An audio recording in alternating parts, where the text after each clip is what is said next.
আচ্ছা দেখো, অ্যাডমিশন নিয়ে তো অলওয়েজ তোমাদের অনেক ভালো ভালো কথা বলি, ভালো হলে এটা হবে, ওইটা হবে, সেটা হবে, বাট একটু খারাপ দিকটা তোমাকে একটু দেখাই আজকে। অনেক তো ভালো দিক দেখলা, তুমি বিজয়ী হলে এটা হবে, ভালো হলে এটা হবে। তুমি যদি অ্যাডমিশনের চান্স না পাও, সেই দিনটা কি হবে তোমার সাথে সেটা কি ভাবছো একবারও?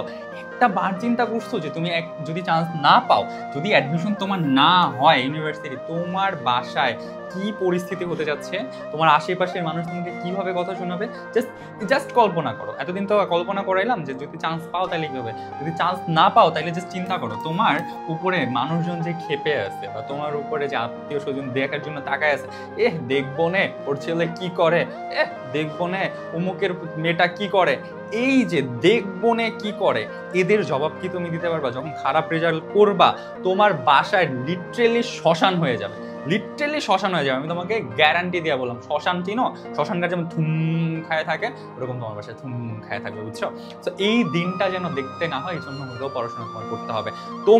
তোমার যেন কোনো দিন আয়নার সামনে দাঁড়ায় নিজেকে নিজে গালের উপরে থাপ্পড় মারতে না হয়, নিজে যাতে কখনো এটা বলতে না হয় তুমি যদি আর একটু চেষ্টা করতে তাহলেই পারতে, তুই যদি আরেকটু নিজেরটা দিতি তাহলেই পারতি। তোমার যেন অ্যাডমিশন শেষে আত্মহত্যার চিন্তা মাথায় না আসে।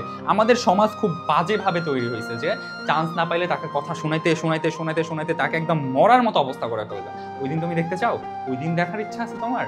খুব শখ তোমার ওই দিনটা দেখার? যদি ওই শখ না থেকে থাকে, যদি ওই ইচ্ছা না থেকে থাকে, তাহলে এখন দয়া করে এই সময়টায় পড়ো।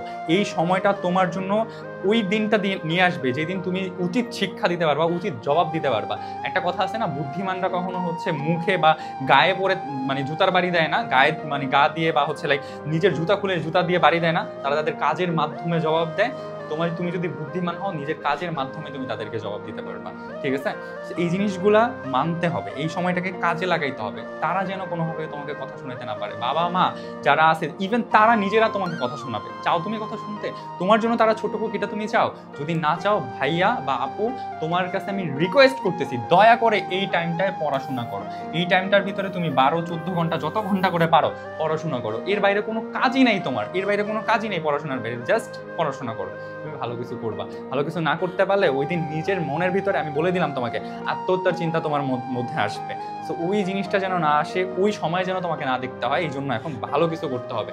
আর মনে রাখবা যে অ্যাডমিশনে খারাপ হলেই জীবন শেষ হয়ে যায় না, কিন্তু ওই যে সমাজ তোমাকে একদম ফিশে ফেলবে, লিটারালি ফিশে ফেলবে। সো বি কেয়ারফুল, সাবধান করে দিলাম। ভালো করে পড়াশোনা করো, তুমি ভালো কিছু করবে ইনশাল্লাহ।